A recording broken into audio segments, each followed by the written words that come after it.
Hit Country with Dan Wesley on Carewaves Radio.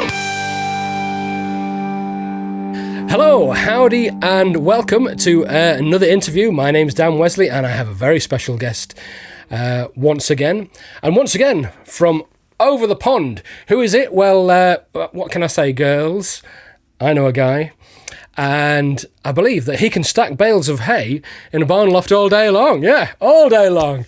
And you don't have to be rich and famous to get into any of his shows. I'm talking about one of Kentucky's finest. It's Alex Miller. Alex, hello. How you doing, bud? Good to talk to you today. Oh, where am I talking to you from? Are you in Nashville or are you at home in Kentucky? I'm in Nashville right now. Yeah, I'm in a writing room here at Day Win Studios. They're a label that I write some gospel stuff and country and bluegrass stuff for them. So here working a little bit today. So that's what these famous Nashville writing rooms look like. Yes, they're just empty walls. So you got to come up with the ideas. No, this is great. Well, let me just tell folks, this guy started popping up on my socials a couple of years ago, and I think it was his really fun personality that grabbed me straight away. Not only that, but he sings real country music. How did that happen? Something tells me that you must have been brought up right. Well, I certainly did. My dad, and mom both, they gave me a lot of whippings as a kid. I think it really straightened me out. But, I worked on the farm and did all that. And my granddad, loved country music. And so I grew up listening to Ray Price and Ernest Tubb and all those kind of guys, George Jones. And so that's what influenced me and influenced my music and made me want to start doing this. I used to watch old VHS tapes from the 40s and the 50s. My granddad had all these shows and programs and stuff on VHS, and we used to watch those. And I really liked the nudie suits and the flashy guitars, and thought I would sure like to do that. Do you know, it makes me jealous when I hear these things, because this side of the pond, I grew up kind of, the 90s was when I really properly discovered country music, and literally we got one TV show a year, and it was an edited highlights of the CMA Awards, and that was basically all we ever got. And, and so I'm jealous of, but now of course it's all there on YouTube, and those influences that you talk about, you can certainly hear that in your voice, in your music, and you can certainly hear it throughout Alex's debut album, which is entitled Miller Time, which came out, was it a couple of years ago? It was, yeah, about 3 years ago now. And there are some really great catchy songs on here, and some pretty neat titles as well. Breaking the Bank, Don't Let the Barn Door Hit You, I like that one. I'm Over You, So Get Over Me, and my personal favourite, Girls Must Be Clumsy Because They're Falling For Me. Oh, goodness. Girls must be clumsy 'cause they're falling for me. Alex Miller and Girls Must Be Clumsy. Mm-hmm. Why don't I ever meet those girls? What's going on? Oh, well, I don't know. I tell you, that song, it's kind of funny you brought that one up first. That was my first writing session in Nashville, was that song. I wrote that with my buddy Jerry Sally, and that was the song that got his interest and said, man, that kid must have some talent to come up with an idea that clever.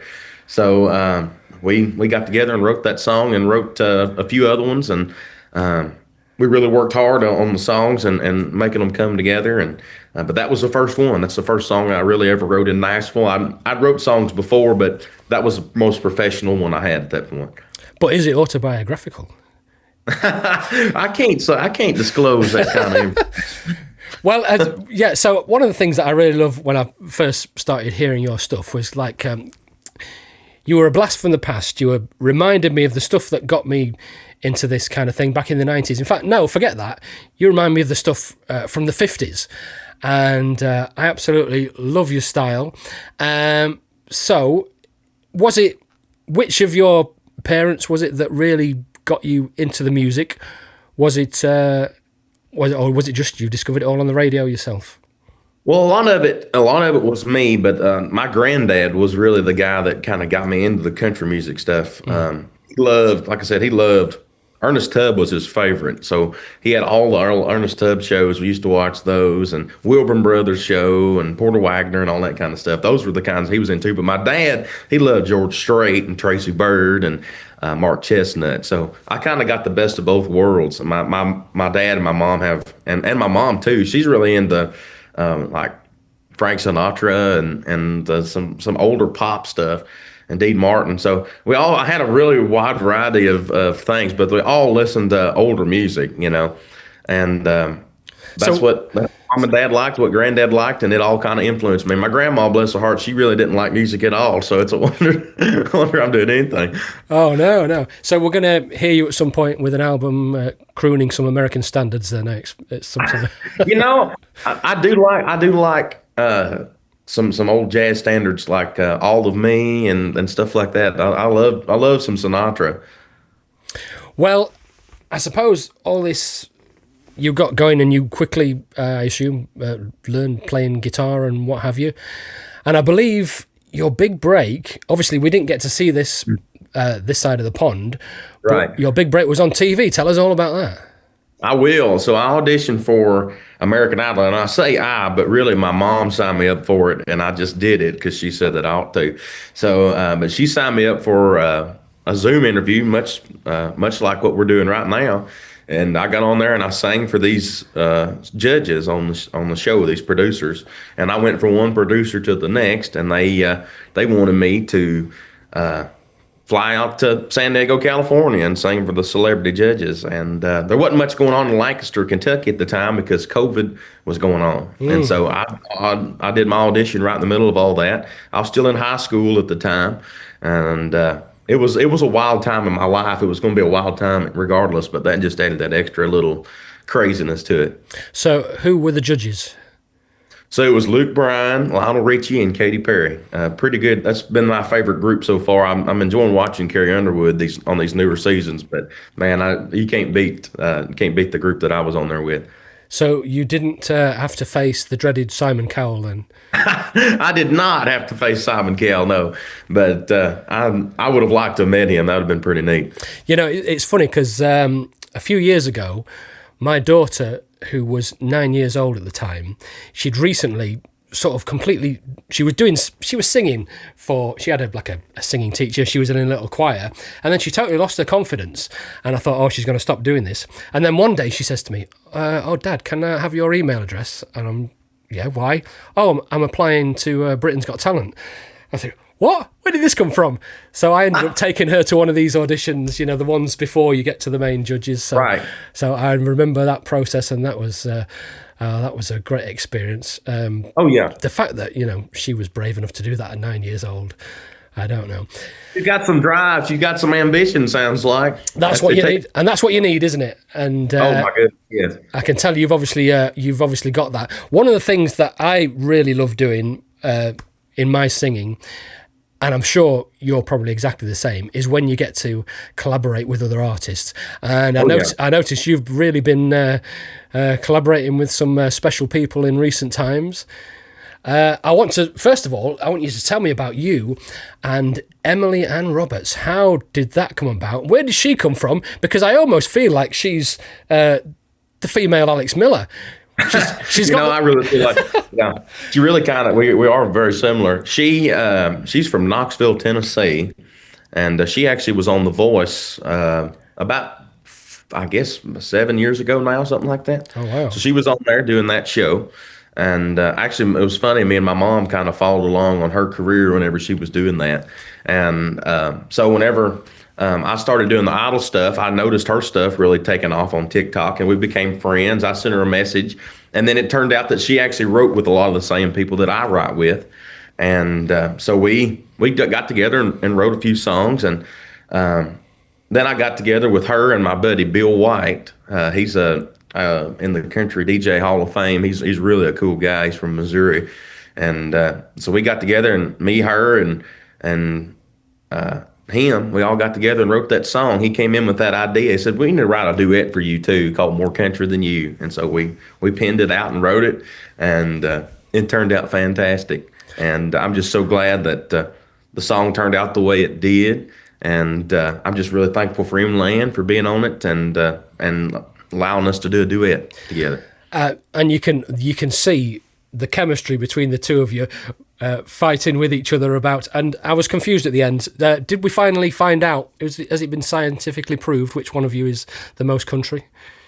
Well, I'm not going to say, but I can start a tractor. I don't believe she can drive a tractor. So I think I got her on that.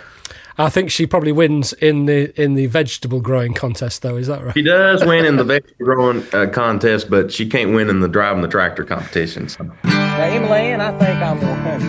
Oh my gosh, in your dreams you are. Well, I can stack bales of hay in a barn loft all day long. I can grab this old guitar, sing you a Bo Cephas song.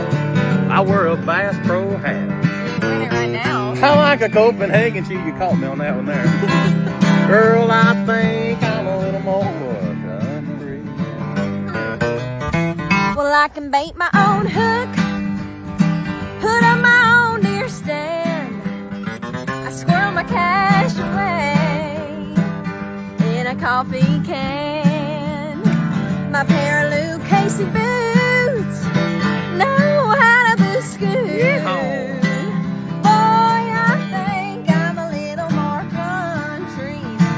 About that. Well, a little more country than you. I don't know whether, listeners, you've made your mind up from listening to that to which of the two of them is the more country, but I tell you what you instantly notice is that they work so well together.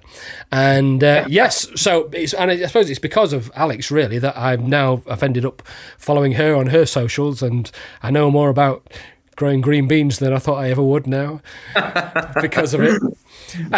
Speaking of your socials, this is one of the things you're clearly really, really good at that, regularly putting out stuff that hooks people in and keeps them really interested. And what I really like is you often involve your mum or your nana in some of these clips. And I love how your mum plays along really well. She's obviously clearly into it. There's one clip in particular, and I didn't see it at the time, but I'll mention it because I know I'll mention why I'm going to talk about it. A couple of years ago, you had a song called When God Made the South. And there was a little video, I'm sure you remember it, your mum bringing out a number 6 shaped candle stuck into a croissant. Yes. To celebrate. And what was that to celebrate? I think it was a number one. That song was a number one on the CDX True Indie chart, and she brought out that little croissant. We didn't have no cake or nothing. She just brought it out, that little croissant. I thought that was the funniest thing. But and people did too. But I love that, and I'll tell you the reason that I suddenly saw that a couple of months ago.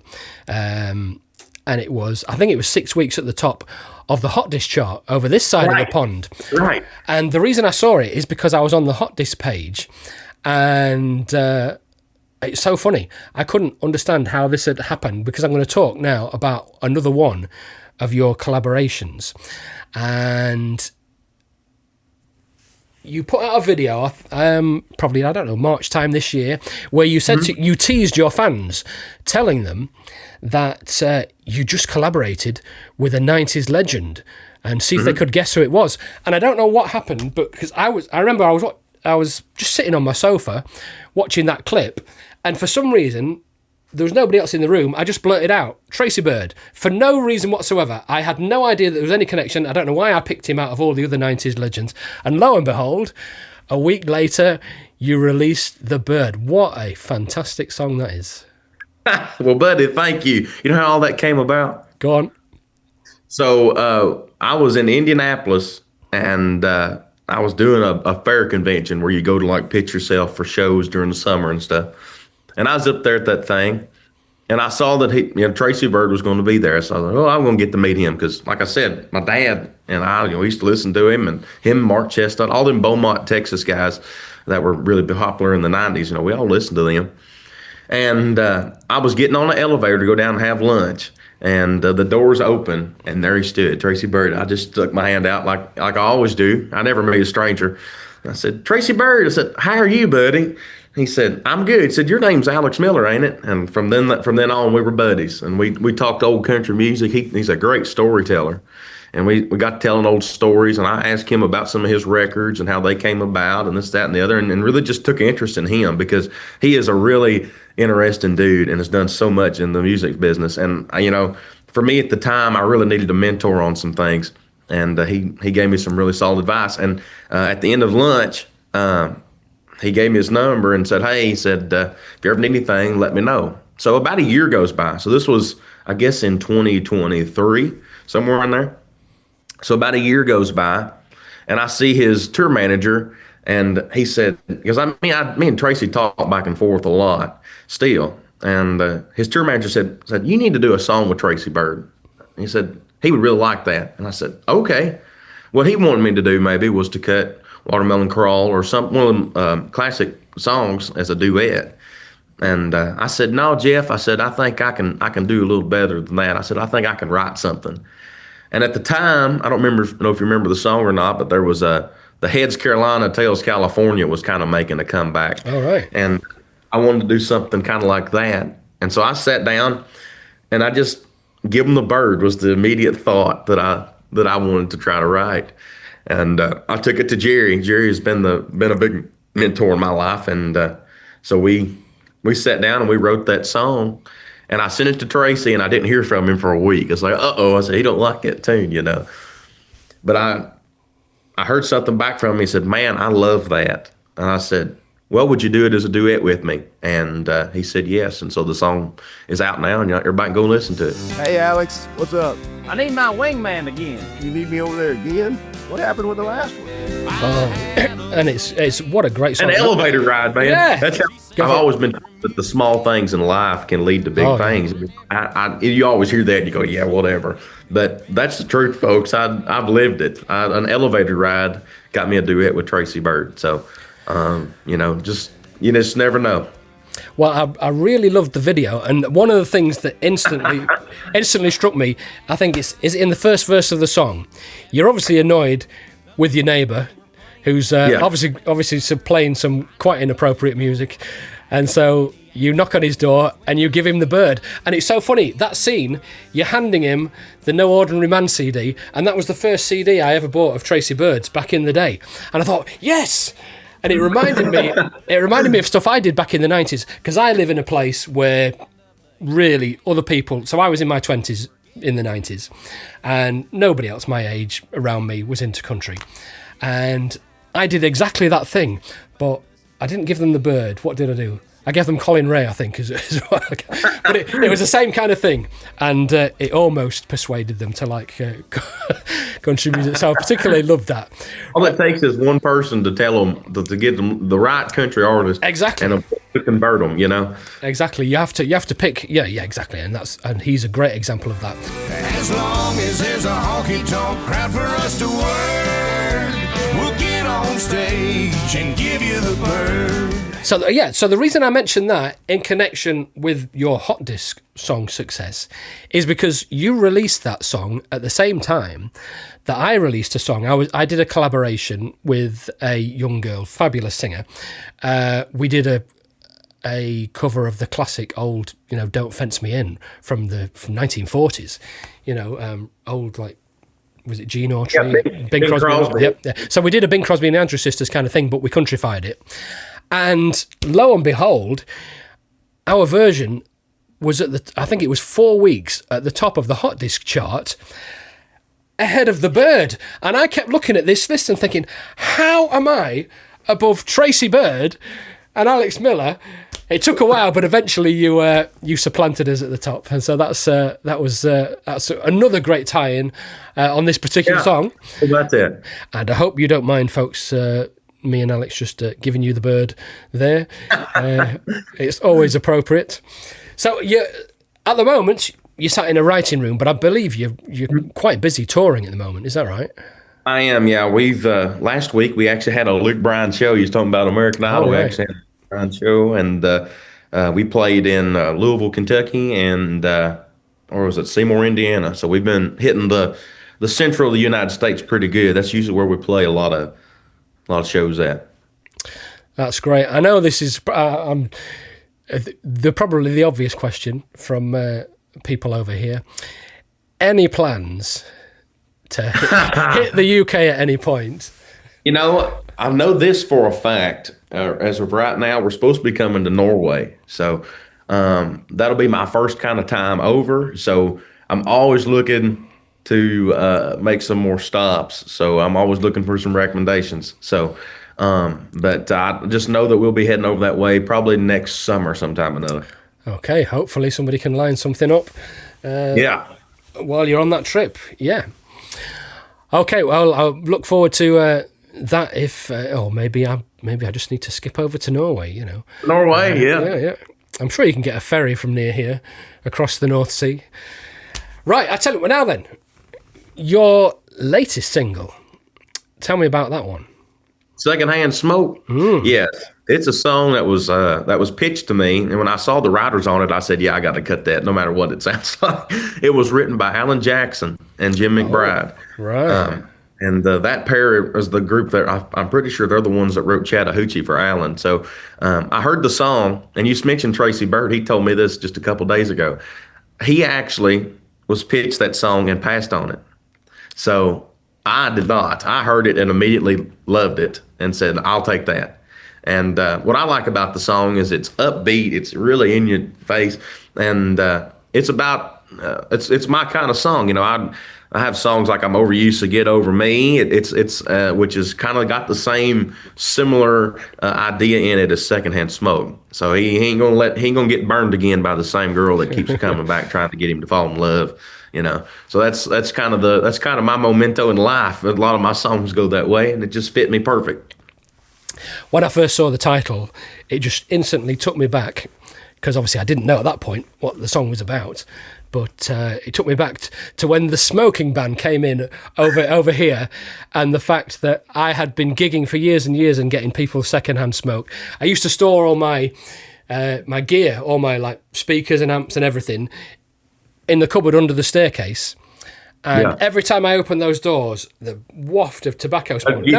Nobody in our house smoked. And so I remember the first day the smoking ban was lifted, and the first time I did a gig after that, I felt so terrible for watching these people having to go outside to smoke, and thinking, actually, I'm quite pleased that you're standing out there in the cold. I used to play a place here in Kentucky, in Kentucky called the White Barn in Waynesburg, Kentucky.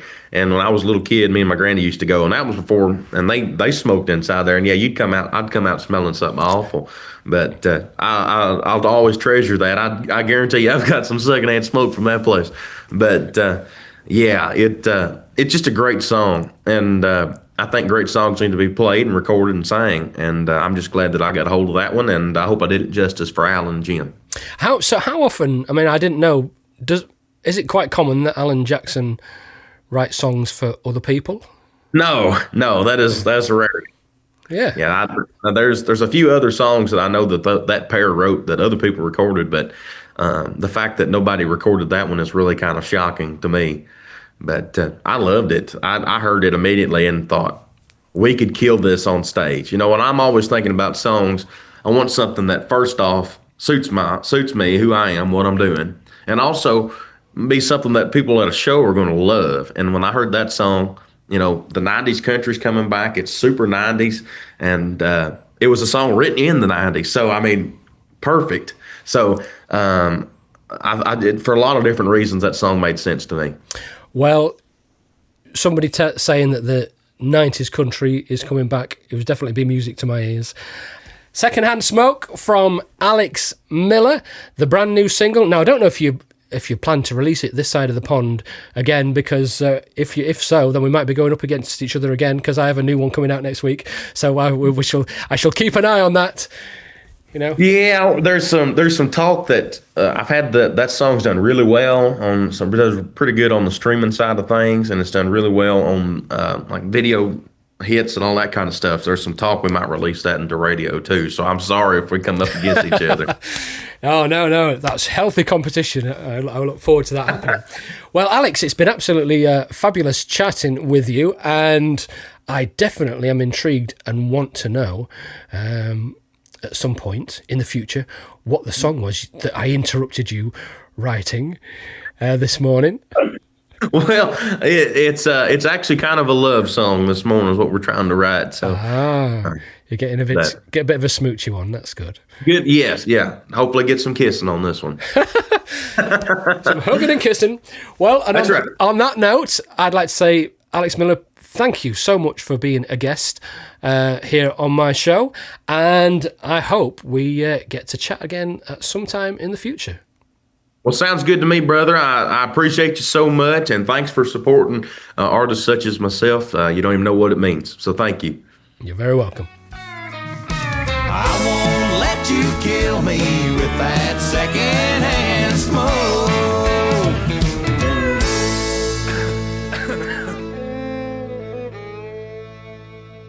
You can check out everything Alex Miller by visiting his website at alexmillercountry.com. You'll find everything there music related, his tour dates, etc. And of course, he is very active on all the socials, as I mentioned earlier. Now, obviously, because this was a YouTube video, I couldn't really include much more than very tiny little clips of Alex's music. If you would like to hear the radio version of this interview, in which I get to play several of Alex's songs in full, then join me this Wednesday at 9 p.m. UK time for my hit country show on Carewaves Radio, and you will find that online at carewavesradio.co.uk. You could maybe even ask Alexa.